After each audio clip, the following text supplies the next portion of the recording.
Good morning, everyone. It's a cool morning here today.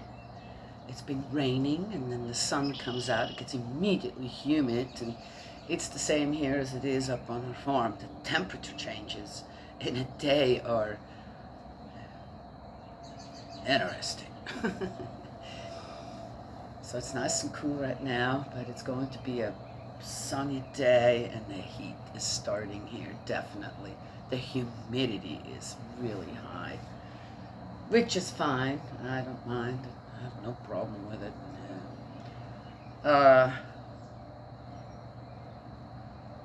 I just saw another one, which again, okay, I find that God really loves math.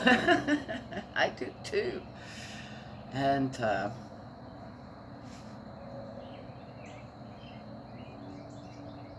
yeah, I remember a few years ago, went to the library and they got rid of a bunch of books, and then you can take what you want.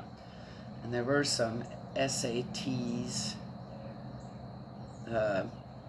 books to, to practice. Yes. I thought, I'll take those home and see where I'm at. Right? Okay, now calculus, that I'd have to study that, really with a beginner's book or something. I know a little, but not enough, because I've never had that in school.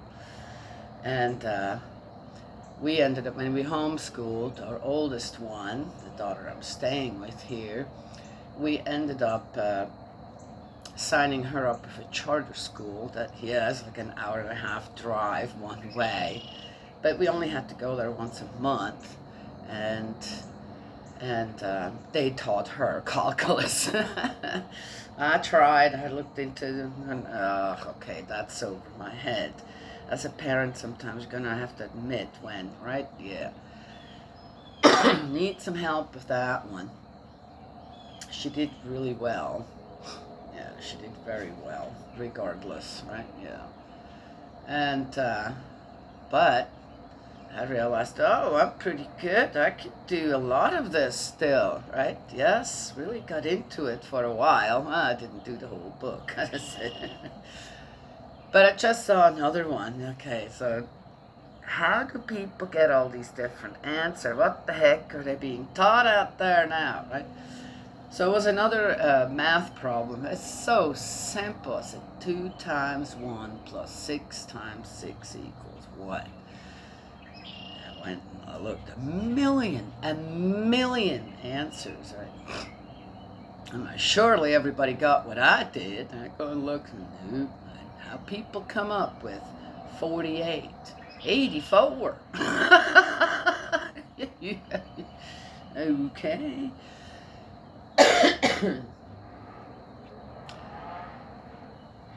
So again, God loves math, and it's applied in so many areas in our life, really, when it comes down to it. And the one thing, I like to look at the numbers rather than actually having to look at a sentence problem. But that's how math started out. Yes, how many of this do I have times this do I have, and then and that's how people calculated, surely, or thousands and thousands of years ago. The number system came, and okay, that was always there, but really when it comes to the developing math, right? Yes. And with all them what you call it, signs, right, that go with numbers, plus, minus, multiplication, division, so all these different answers. And there is the ones that had the same answer as I did, which is 38, okay? They would just look, because this is what it is. Oh, then it says also, but all the other answers and why it is that way. And then you wouldn't survive out there in the world with that type of math. Who's doing the math for you out there? Huh? I mean, people who can't do a simple adults now talking can't do a simple problem like that. How do they survive out there? How the calculator does it for them, right? When it's really important because they're so confused now on how to do math. Oh, it says don't use the calculator. Another one, kind of the same thing that happened just recently. Another problem like that. How do people come up with all these different answers? Right? I said, don't go ask the calculator, right? I already knew, but the calculator said the same thing I did. So I just went in, well, the calculator does say, but it says don't use the calculator, right? Oh, do it in your head. Why would you have to write something like that down? So simple, right? So I wrote in, I said, all right, let's make the sentence. I said, I'm going to send you to the store to get 2 times 1 orange plus 6 times 6 apples. And I hope you're not going to pay more for more than 38 pieces of fruit. Yes? Now it looks a little different, doesn't it? Well, most people learn math to apply math in reality. You got fantasy math going again. That's not truth anymore. Done. It is done. So anyway, so there it is. But I thought, well, I looked at that and said, wait a minute, what is this with these people? Why did they come up with this kind of stuff? All these other answers to a simple math problem. I thought, yeah, why do people come up with so many different supposed truths? That there is only one. And that is that. There's only one path that will lead you in your life to the proper ending. Yes? And that is that. Going back to what? Our heavenly parents, the afterlife. Eventually. It doesn't matter how long you try or how much you try to prolong your life. When the time comes, it just comes, and that is that, right? End the story. Yes? Yeah. And yet,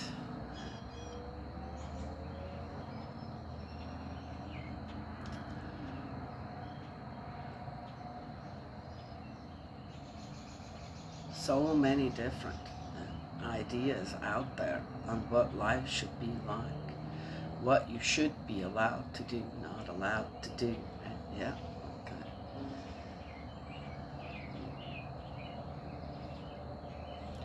Anywho, I thought that was interesting again. Okay. So excited to do, okay, so excited. I'm looking at it, going, give me something harder to do. Give something that only the ones that actually get the right answer are able to solve what you're going to give them in a way. So how do you walk through life not knowing the right answer to life, the proper solution, the ending to life, and then how do you solve everything in the middle that comes with it? Is that why there's so much confusion going on out there about things? I guess.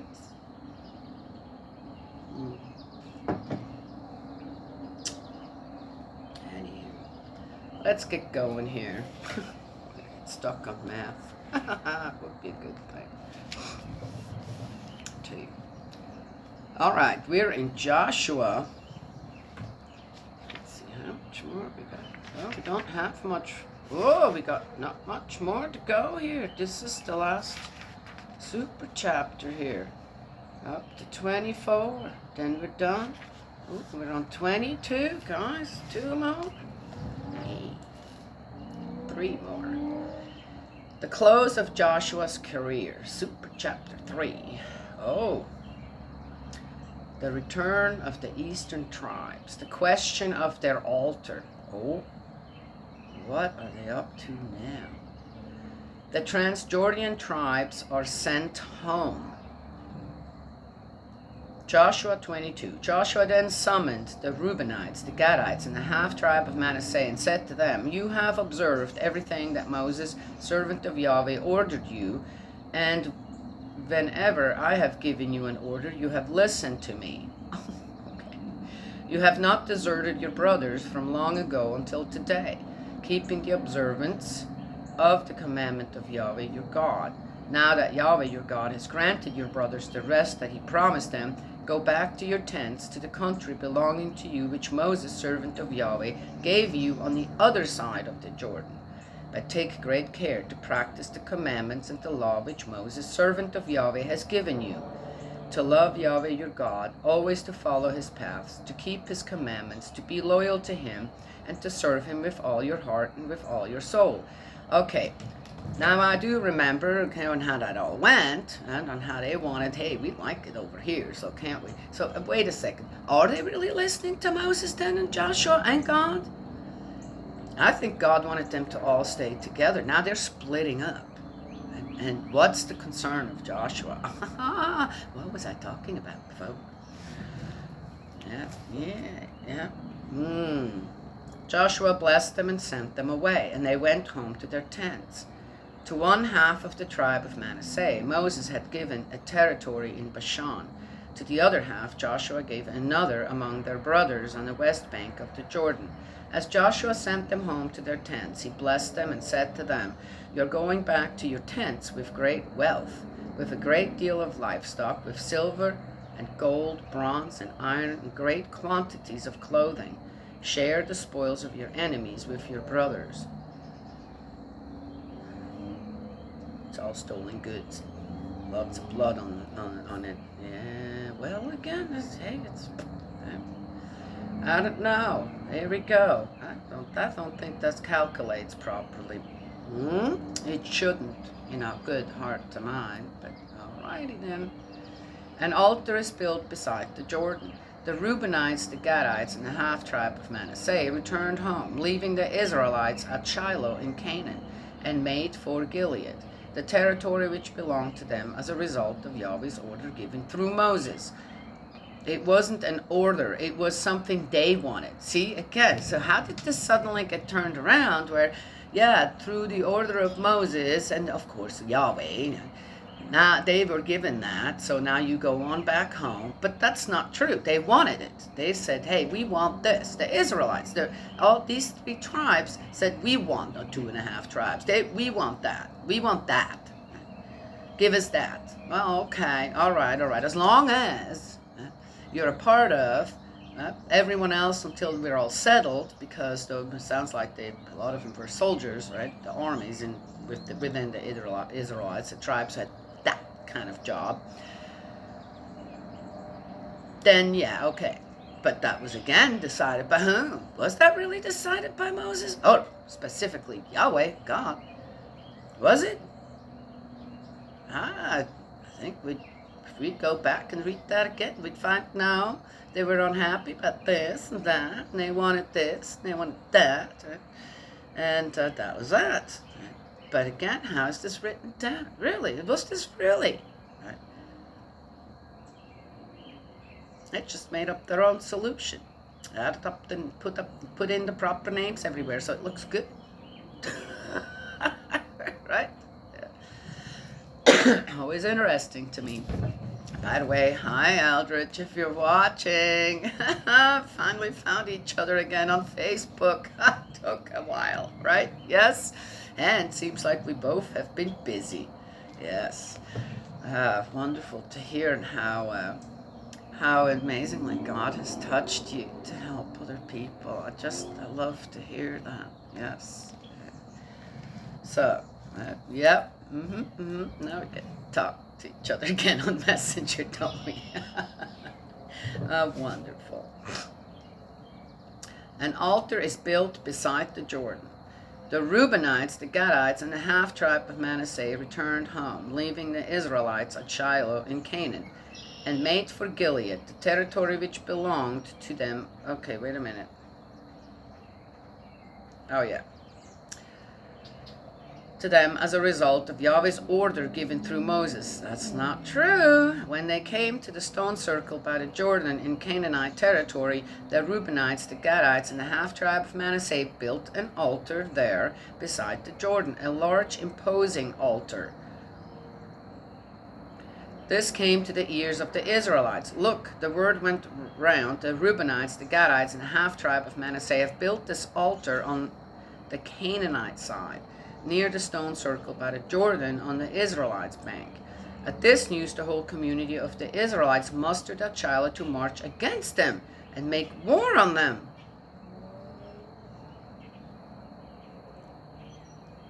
Whoa, whoa, whoa, whoa, what just happened here? What did I just say beforehand, before I even read this? Now, some people know the Bible from the front to the back. I don't, okay? I know a lot of it, but do I know every little section of it? Do I remember every little thing, right? Yes? Was I taught every little thing? No, I wasn't, right? So reading through the Bible in this fashion, right? One little section at a time, yeah, that's a new one for me. This is the first I've ever heard of this. Wait a second. What's happening here? What did I say? That was not God's desire that they separate. Why? Because look what's happening. Yes? Why didn't the Reubenites, the Gadites, and the half-tribe of Manasseh tell Joshua, look, what should we do when we get there to make sure, okay, that we're still connected, all together, right? And to keep something to remind us, can we build this altar? Right? Is this okay? Joshua said, let me go and ask God. Let me pray about it. And then I said, we have to let the rest of the Israelites know about that. So let me send out messengers. So I said, can you imagine the area again? They're all over the place. How are they still all connected? Yes? Did they have a little messenger system going? Yes? Yeah? Okay? Or not? Right? Everybody's suddenly just on their own. One side of the Jordan. Okay, now the other side of the Jordan. But even on one side of the Jordan, how did that work? And say, so that there aren't any misunderstandings. Yes. So it sounds, again, it's a wishy-washy kind of way. To do what? To do math? Okay, all right. Right? The calculations weren't all made properly. Right? That then a peaceful, harmonious existence within themselves can exist. Has it ever existed? I wonder. Right? Yes. It's early in the morning. I'm trying to get the sleep out of my eyes. Oh, my mind's awake, though. So here they are. So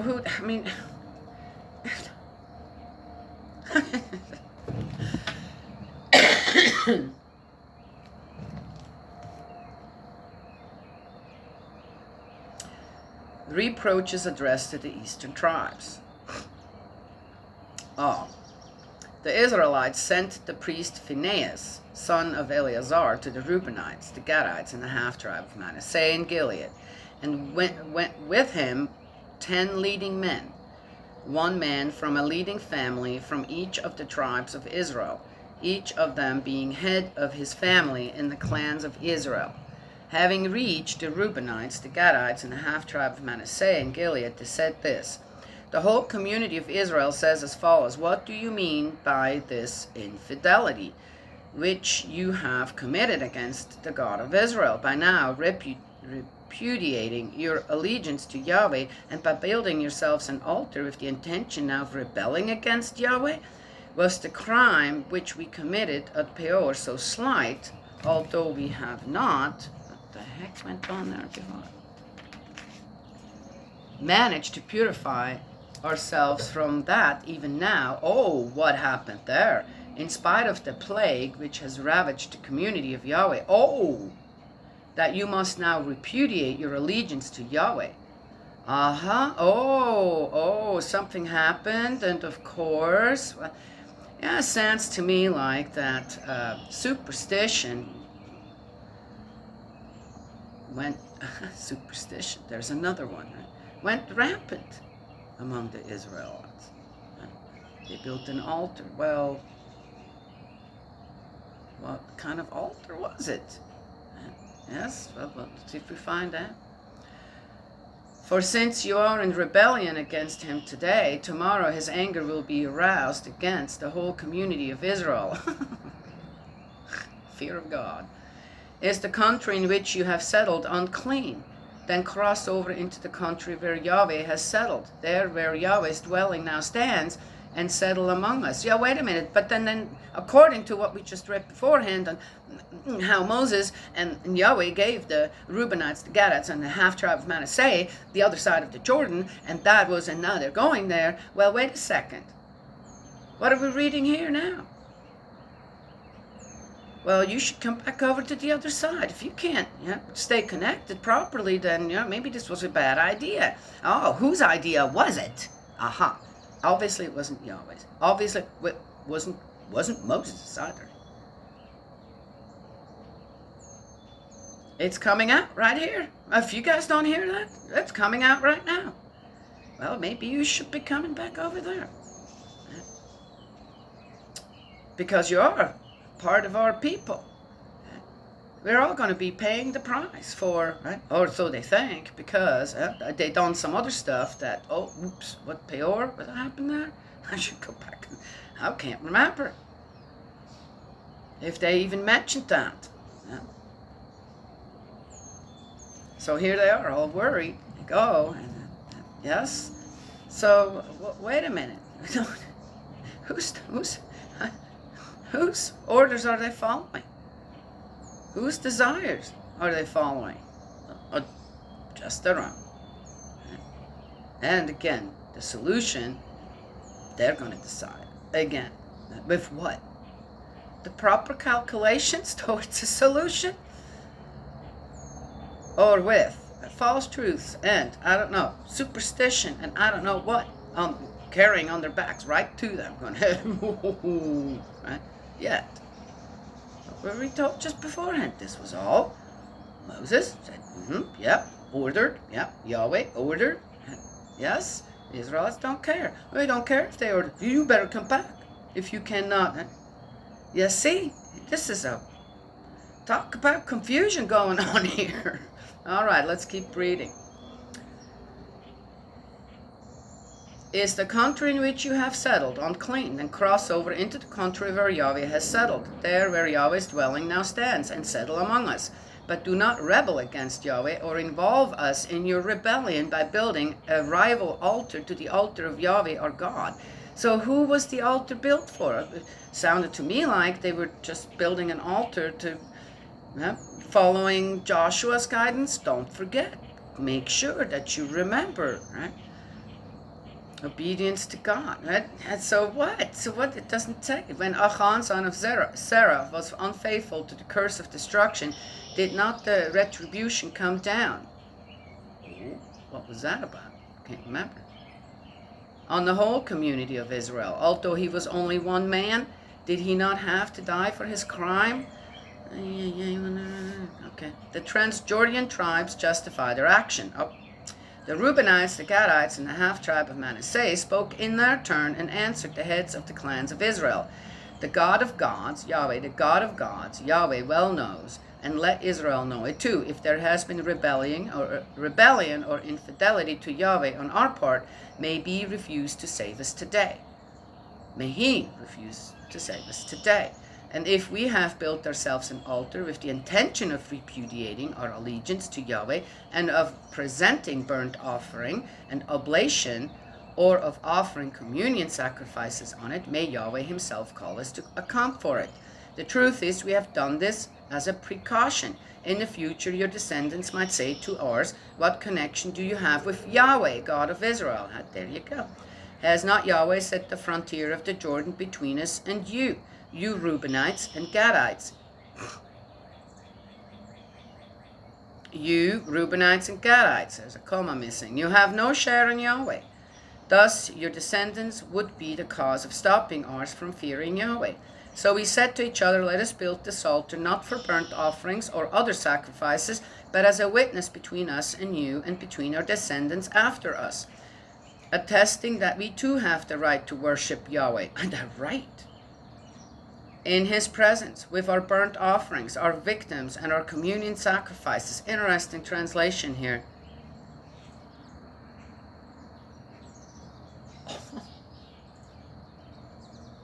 pretending that we too have the right to worship Yahweh. Huh? And so in the future your descendants will not be able to say to ours, you have no share in Yahweh. Oh, what the heck has been going on here?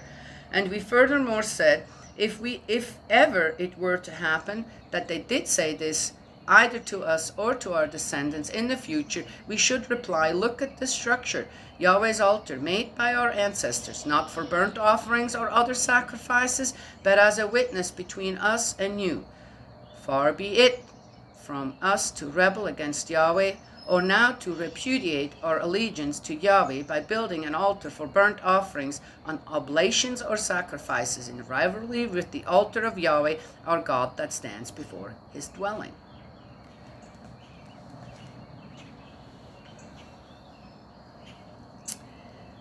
Besides everything else that is going on, obviously, there, okay? That just must give one pause.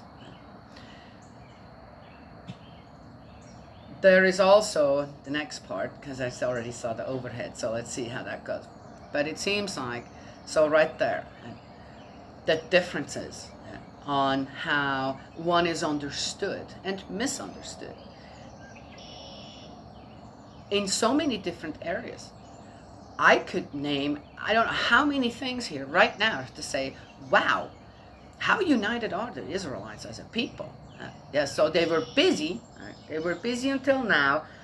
They wandered, then they settled, and they did this, and they did that, and they seemed to be pretty united towards a certain goal. But even then, it seems to me that, okay, why are the Israel again? Why are they not just asking? These are their people, so it's supposed to be. Right? They helped all along, though they already had their area. They could just stay there and say, "Yeah, good luck." See you on the other side sometimes at the tent of meeting or something, when they have the 7-day festivals and I don't know what going on. Right? But here they did. Okay, then they went back and they did what? What did I say? Most likely, yes. So that one remembers. They did it so that the other side remembers we're a part of you. Don't suddenly start telling us we can't come to the tent of meeting and be a part of the festivities centering on God. Wait a minute. So the Israelites didn't just wander through the country saying, oh yeah, God's ahead of us, going to give us everything. On top of that, they said, that's our God? You don't get to share our God. We don't share our God. We're the only ones who are his people.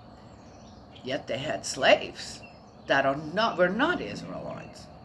They had wives, children who were Egyptian, half of this, half of that. Remember all them young girls? I don't know what they do with them. I think that's not that hard to figure out. These young girls coming from all these different other places that they conquered and killed everyone except for the young girls. Yes? So, just saying. So, what? This is a weird one. And again, on how, is there already jealousy somehow happening? Why did the ones on the one side now, on the Canaanite side of the Jordan, right? Why were they so bothered? Jealousy? I'm not. Or were they worried? Because again, what did I say? Why were they asked to come and help out, right? Get the rest of the territory. A lot of soldiers. Now they're leaving. Well, aren't they pretty settled? They've killed everyone, sounds like, or absorbed them, or okay, some of them not. What's going on all here? Right? Yes? Among the Israelites. Yes?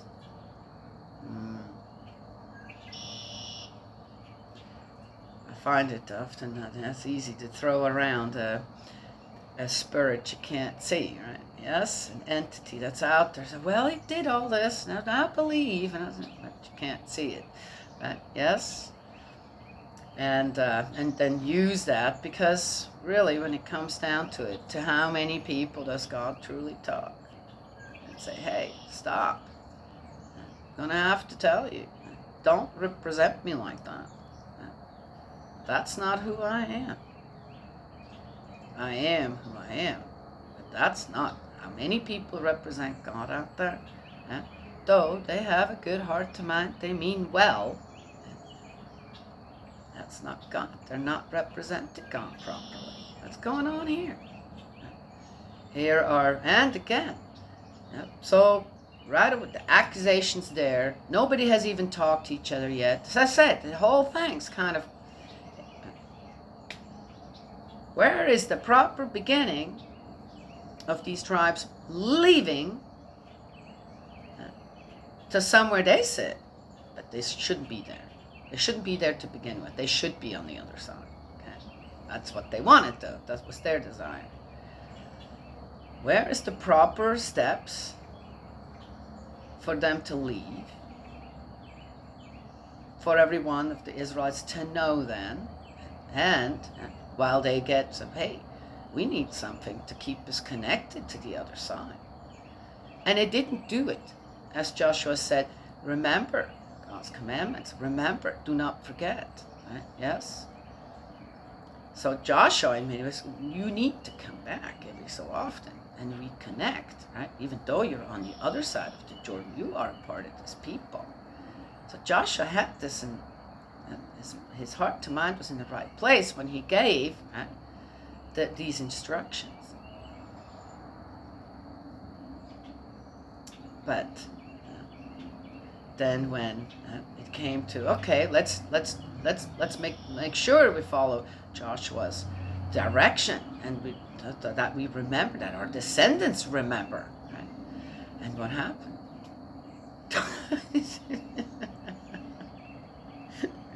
Goodwill, in a way, misunderstood.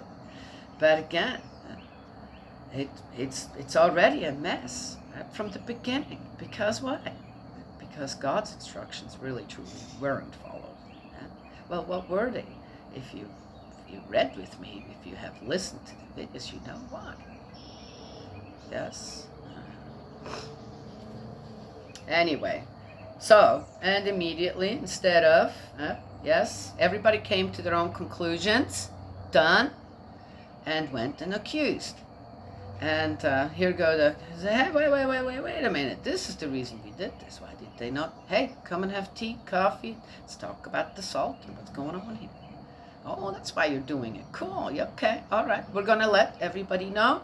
We're going to make sure that our descendants know as well that that's the connection from one side of the river to the other. Right? Yes? No? Okay. Oh, peace restored. When the priest Phinehas, the leaders of the community and the heads of the clans of Israel who were with him heard the word spoken by the Gadites, the Reubenites, and the Manassites, they approved of them. The priest Phinehas, son of Eleazar, then said to the Reubenites, the Gadites, and the Manassites, today we can see that Yahweh is among us, since you have not been unfaithful to Yahweh in this matter. This means that you have spared the Israelites from Yahweh's hand.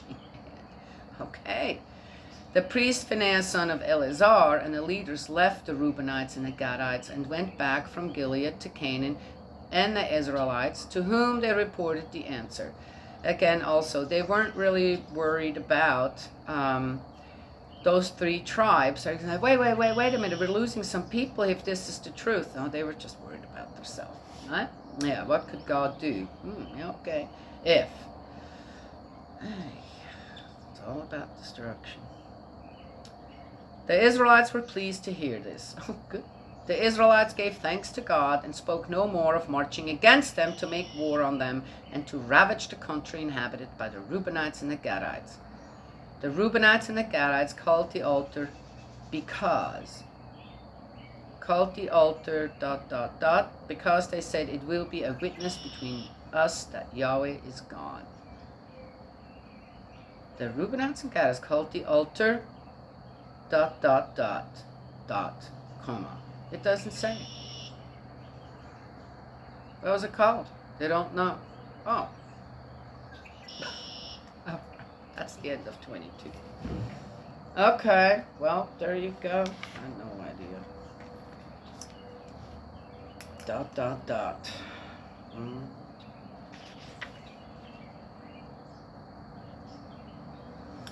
What I was going to mention is, again, this is interesting on how this is a little bit like a sentence math problem, right? Yes? Okay. And it turned out okay. The solution they came to turned out okay. Things were cleared up. Okay? Yes? So, there it is.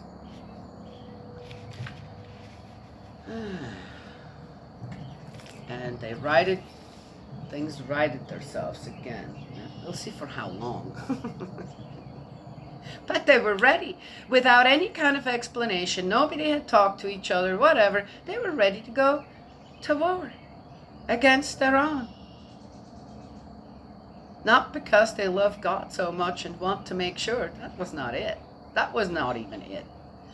It was because, well, we're going to have to get rid of them if that's the truth, because we had the plague coming through, there were some other things happening, we all paid the price for it, right? Yes?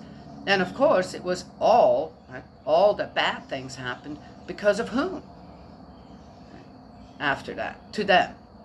Because they broke some command, or one man did, yes? Yeah? And here, there's 2.5 tribes who, well, if it's that many who are doing that, then what's going to happen to the rest of us? So they weren't concerned. They weren't concerned about their fellow men. They weren't concerned who are on the other side of the river now. They weren't concerned, really, and it comes down to it, about God. They were concerned about their self. Yes? It says nowhere in the whole little blurb, longer blurb than some others, in 22. Was that 22? I think that was 22. And brains. I need to get me some frankincense. Yeah. In Joshua 22.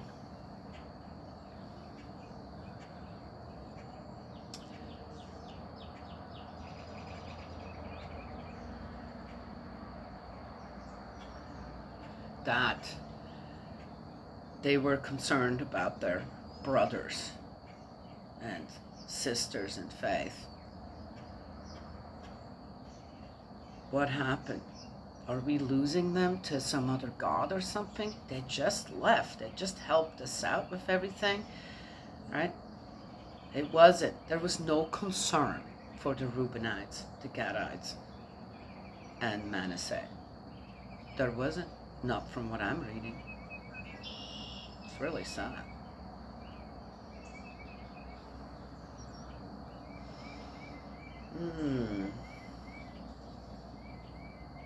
Just immediate plan how to get rid of them. Immediate plan to go to war.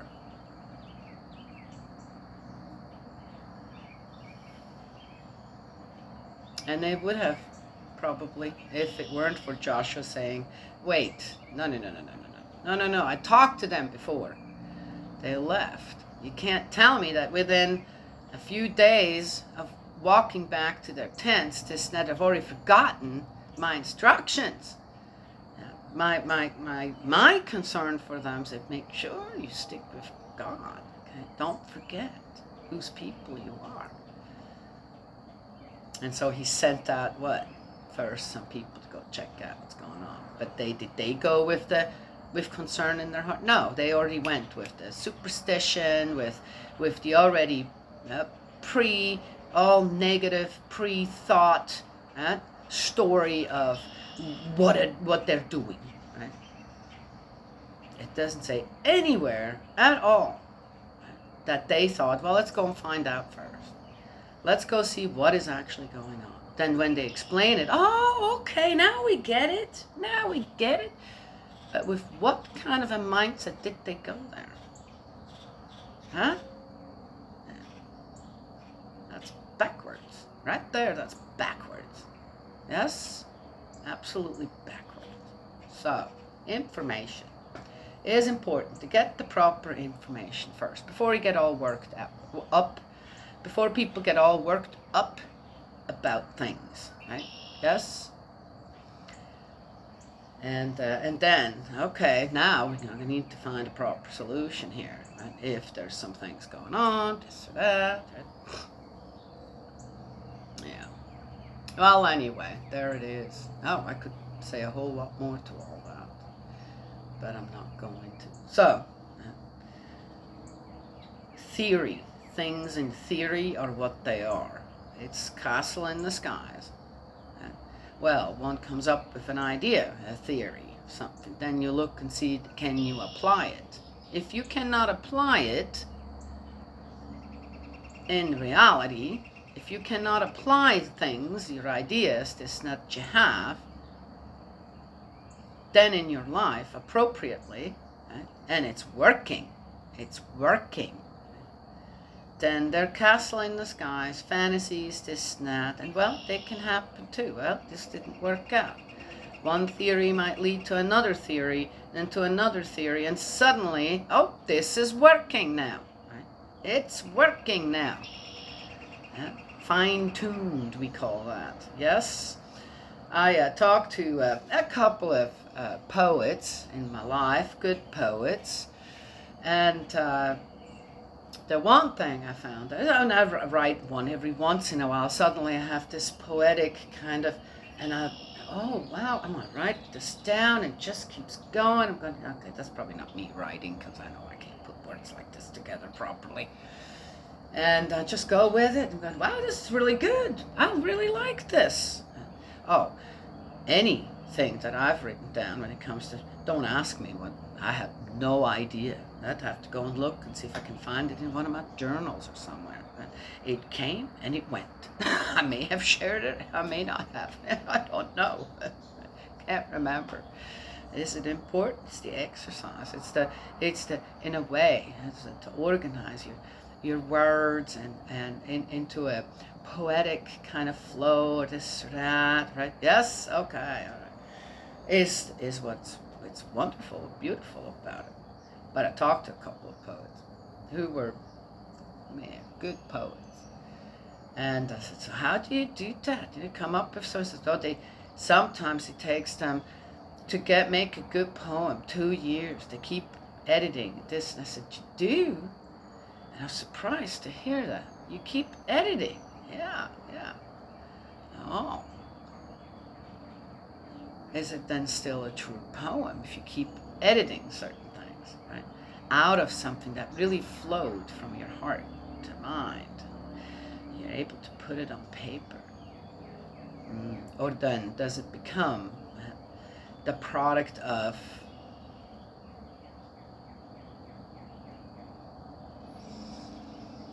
again, there's kind of two sides to it.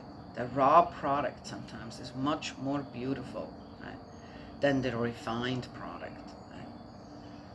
The raw product, one can still see the beauty of it, the nature involved. And when it's refined, it becomes just an ugly black box or something, right? Yes, I would just say. Yeah. But then other things, when they, a theory, for example, that then you try to apply in life, isn't working. Sometimes it works just for the individual, for one, but then as a collective, it doesn't work. If it's applied among more than one person. It's interesting, isn't it? Yes. So, there are specific ways to start a problem and you get to the end. If everyone just goes one way or the other way, then there's no consensus anymore.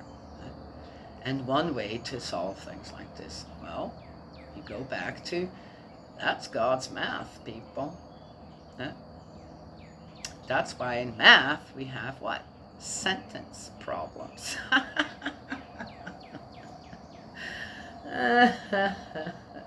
Definitely given to us by God. Yes. All right. Well, there you go. That's all I have to share this morning. Ah, the Israelites. Mm-hmm.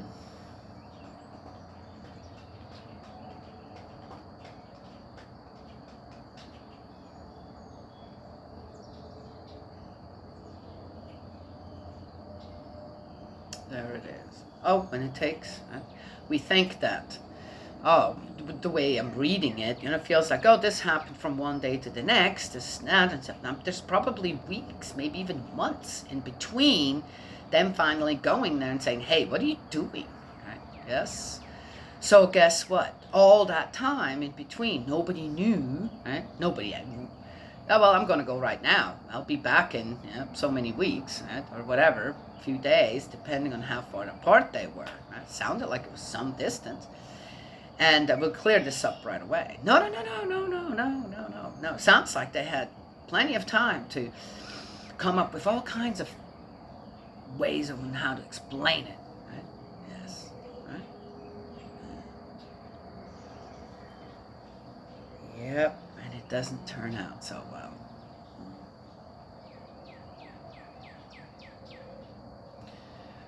I think sometimes sentences like, how did you mean that exactly?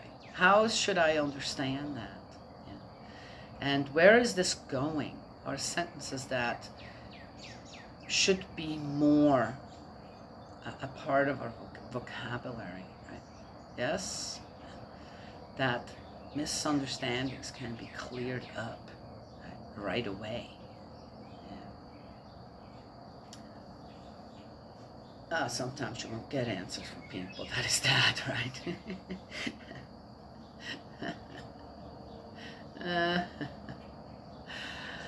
Anyway. Okay, so there it is. That's it for today. I gotta get going. I've got children coming soon. And my little grandson last night, he's just... He's going with his mommy.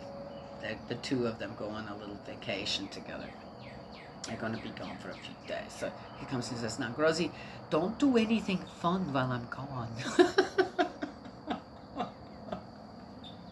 With the other ones. Oh, that's mighty selfish too, isn't it? He doesn't want to miss out. So, of course, he looks at, hey, come on now. Let the others have fun too, then. While you're not here. So what? What am I supposed to do? Put them in a cocoon until you get back? Well, anyway. But, of course, as his grandma, I'll look at him with my first word. Oh, okay. He just having so much fun with Grozy that he might miss out on a really great adventure. Yes, that's good. Anyway, all right. He doesn't want to, even though he's going on an adventure, right? Yes. Oh, so cute. Children are so wonderful. Great to be around them. All right, that's it. That's all I have to share today. I gotta go. God's love and blessings always. May He protect you. Well, top job.